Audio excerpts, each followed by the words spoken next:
Stirring the coffee with chopsticks using the vortex method, the only true way to optimize the taste of your coffee at the molecular level. Good morning. Welcome to the Daybreak Show. I am the Sultan. We'll get started, but first, coffee. Actually, my second cup of coffee.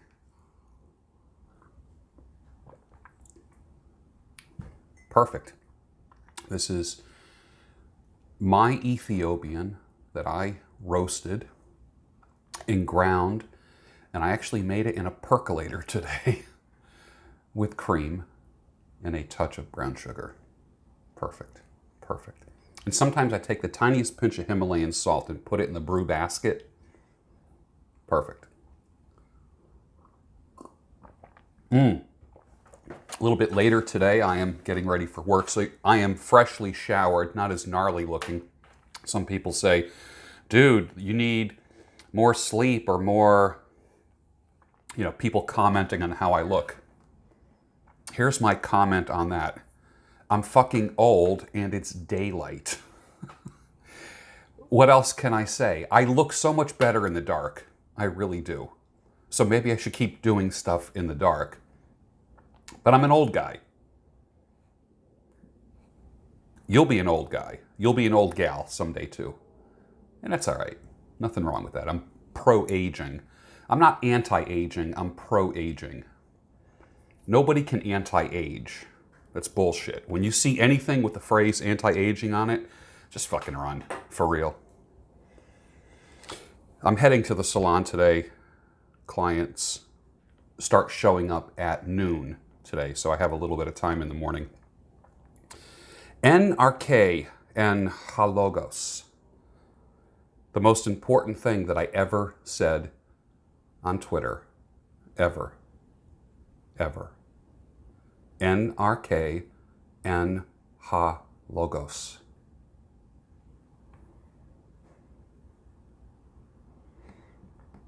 If you allow the government to control your health care, then they have the right to control your food. It's a logical conclusion. 99% of America has no clue what logic is. Democrats only appeal to emotion and never to logic, ever. Fucking ever. Listen to any Democrat, put on CNN, MSNBC, any of the major networks, 100 fucking percent emotion. 100% emotion. Zero logic. It's an insult to every person who calls themselves a Democrat, which I was at one time. Now I'm a conservative independent person, or an independent conservative. I was a conservative Democrat until the Democrat Party left me. They left me. I didn't leave them. I don't believe people are my enemies just because of their skin color or their religion. But we've come to believe that because we watch TV and listen to radio. Turn off the fucking TV. Turn it off. If you want to watch something on the 55-inch flat screen, watch me. Watch the Daybreak Show in your living room, not on your mobile device, not on your laptop. Put it on the big screen. Watch good people. You're going to get truth, logos, the word. Truth is aletheia. Logos is the word. The true word. That's what you're going to get. Democrats basically think America's stupid. That's why their arguments are so emotional. That's why. We've dumbed down America. We haven't trained people to think. If we had government-funded gyms, then socialized medicine might not be a thing. Think about that for a second. Isn't socialized medicine and healthcare kind of trying to catch the fucking cow after it left the barn? When you control food, when you can control healthcare, you can control people. Bernie Sanders, you fucking douchebag, if you want to guarantee health care to every American, then every American needs to assure me that they will never eat McDonald's, junk food, drink alcohol, touch processed food, high fructose corn syrup, MSG, or do any drugs. If I can get that guarantee, then maybe we could have some government health care. We already do. It's called Medicare and the VA. And how well are they doing? Would you like that for every American? I certainly wouldn't.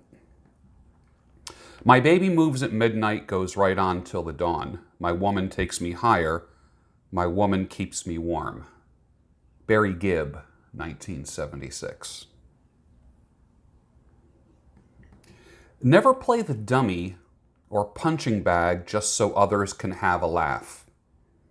It's got nothing to do with being a good sport. I grew up where you were careful about whose balls that you break. Know when to say when.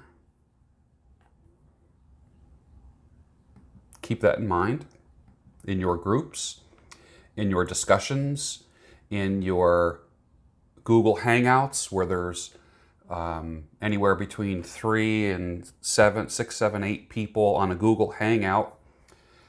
Never be the punching bag in that group. Never. Once you let that door open, it's hard to stop it. It's trying to put toothpaste back in the tube. You can't do it.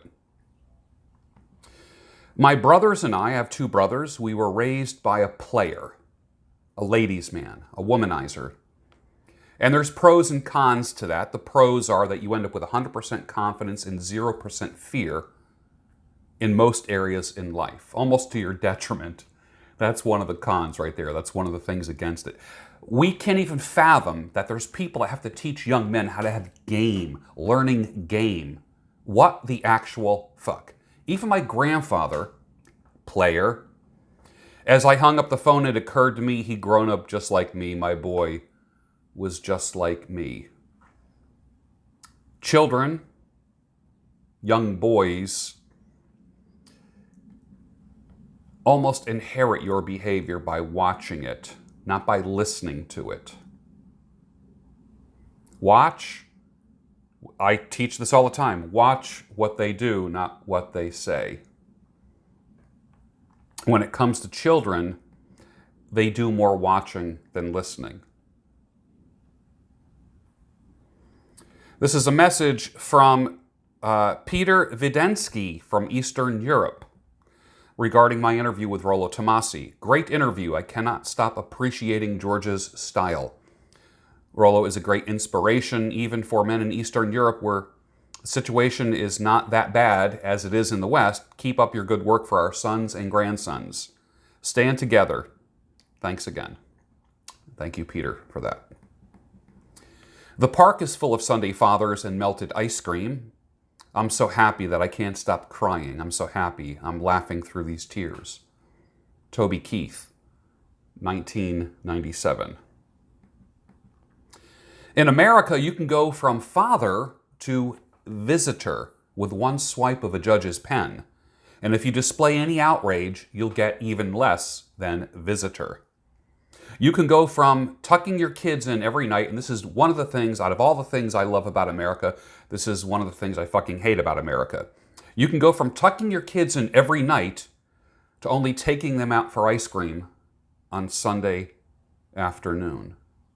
From father to visitor. Something is fucking wrong. Court and judicial reform need to fucking happen.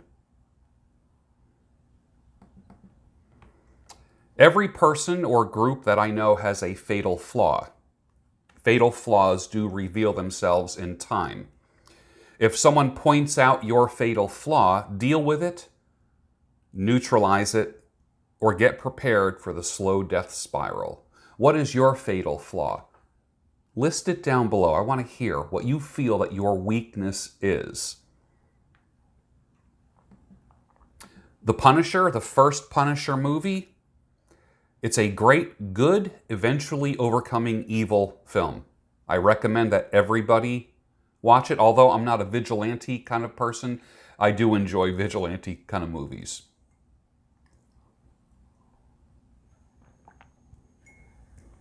Even statues look better with beards.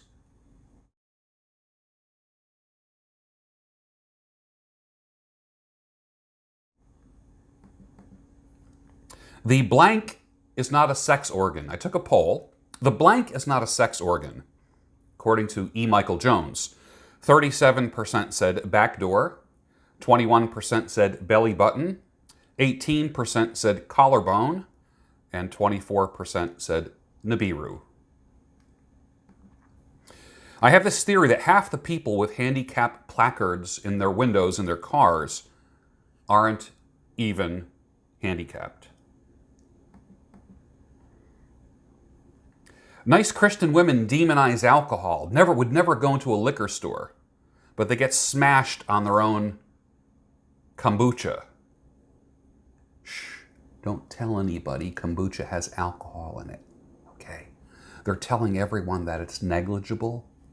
Shh. The single Christian woman and the Christian woman's favorite drink is kombucha. Outwardly manly men have a responsibility to those who are less outwardly manly. That responsibility is this. Number one, deliver the truth in love. Number two, model and don't mock. And number three, gently guide the men. Calling someone a pussy or a bundle of sticks or any other name, let's just pull words out of the glossary right now, out of the echo chamber. Beta, blue pill, cuck, all these things. Gently guide, don't mock, deliver the truth in love. Stop using the glossary from the echo chamber. Model manliness for the younger guys that don't know, or even for peers that don't know. They're hurting. When people act out, that means they're hurting. I'll say it again. When people are acting out, they're acting out because they're hurt. Go easy. You never want to push a guy over the edge. Never. Fuck you and your tough love. Badass. Teach people how to live, not how to die.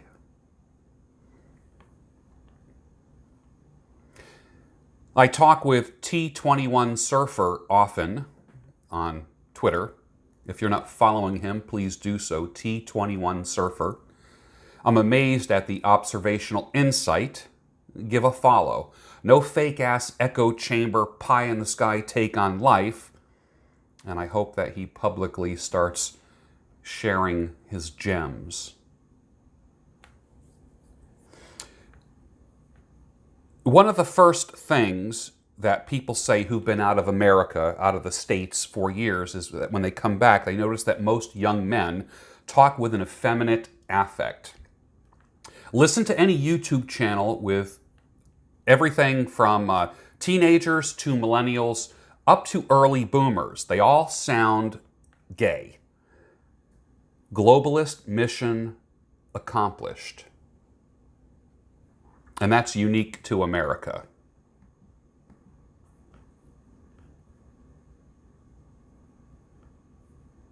And one last thing I want to show you before we wrap up the day is, 2 years ago I lost my hearing, and this year, deaf, nothing. Nothing here, 50% here. So I speak, the only way I can hear myself speak is if I speak a little bit louder. That's the first thing. Second thing is I over-enunciate my words so I can understand them, and I want to make sure that other people understand what I am saying. So that's why I over-enunciate. That's my particular speech pattern. And I learned that when I was acting and doing voiceover work, is to over-enunciate and not have vocal laziness. But as a result of not hearing, I lost my ability to determine pitch, and I have to retrain myself neurologically to understand pitch, which means that when that happened, I lost my ability to play guitar and understand. I couldn't even tune a guitar anymore, and I stopped playing 2 years ago. And I'm a strummer. I'm kind of a back porch strummer kind of guy, and I just want to show you something. I'm starting to get back into it. It might end up being something, it might not. But for me, it's kind of like audio therapy. It's got, like, I don't know what you would call it. Vestibular therapy, audio therapy, hearing therapy, where I'm relearning pitch again. And right when I lost it, one of my clients, Tim Trimble, made me a guitar. He has a place called the Rooster Run Workshop. Let me just make sure that's, yeah, it's called the Rooster Run Workshop, and he makes guitars and cigar box guitars. And this right here, no, it's not an AK-47. I do not show my firearms on camera.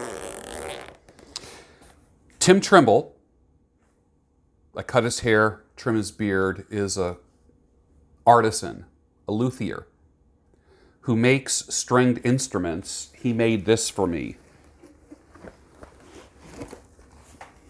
All custom, 100% custom.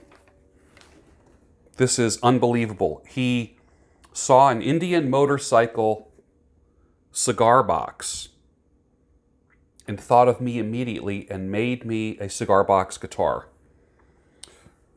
It's branded in the back, all 100% custom parts. The pickup is scatter wound. If you know what that means, the wires are wrapped around each individual pickup in just kind of like this.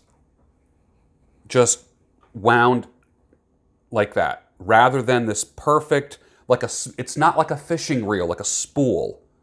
It's scatter wound, which gives it a creepier, almost reverby kind of sound. All custom parts. Neck is beautiful. Custom fretboard. The frets are absolutely flawless. The action, I find the action to be beautiful. Custom hardware on top. Leather and his brand.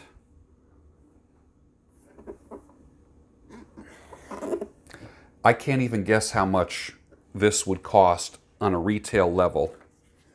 But I'm starting to pick up my guitars again for the first time in 2 years after I lost my hearing, after I'm training myself. Let me just show this to you. Can you see this? How beautiful, absolutely beautiful this is. No detail left. Like, it's 100% flaw. It reminds me of the old made in Nazareth, Pennsylvania Martin guitars, when they made one guitar at a time, not assembly line stuff. That's how beautiful this is. Mother of pearl inlays on the frets. Fretboard, absolutely just smooth, beautiful. And I'm picking it up again on the back to George Bruno, my friend and mentor. And I've never done a video on this only because I literally haven't been able to hear pitch at all. So I couldn't even tune, and I have to start using a electronic tuner because I just don't have pitch anymore at all. It's gone. It's kaput. Sound holes in it. I'm going to put a link for Rooster Run Workshop. I don't know if he's going to want me doing this or not, but if you want a custom guitar like this, I know they're expensive, but it is a one-of-a-kind artisan item. These are not mass-produced. Initially, when this was plugged in, the sound is amazing. I'm going to put a link to some of Tim's playing down below. You're going to watch him playing one of his homemade guitars. And I'm so happy to be able to pull this out. And it's been very, very difficult without hearing to get all that back. And you would play this with a pick, you could strum it, or with a slide. What do I have here? I have a slide here. Tim also imports slides from England, I would say. Handmade glass-blown slides that create an incredible sound. They're great for strumming. They're 3 strings. I believe it's a GDG. configuration, if I'm not mistaken. Anyways, so I'm getting back into that, and that's what music used to make me very happy, playing music. I remember picking up a guitar. Gosh, the kids would be watching TV or doing their homework, and I would be in the other room playing guitar, 7 o'clock at night. One by one, they would come in and say, "Dad, I'm going to bed." I'd give a kiss. I'll say, "All right, I'll be in later," and tuck you in. And they would go to bed. And next thing I know, I looked at my watch, and it said midnight. And as you know, if you play, hours will fly by. And as after I lost the hearing, a lot of my creativity used to come out in writing music. I have a ton of music that I've written, not only lyrics, but actual music. I composed a lot of songs and have a lot of half-composed songs in notebooks, and discovered a limitation that happened. It just for those of you, the backstory is this: I woke up deaf one day. Literally, I woke up with no sound here. It's called sensory neural hearing loss. And I get a thing called vestibular migraines, which are pretty disabling. And that's something I've been dealing with for many years, the past 2 to 3 years, more than ever in my lifetime, to the point where I've lost time off from work.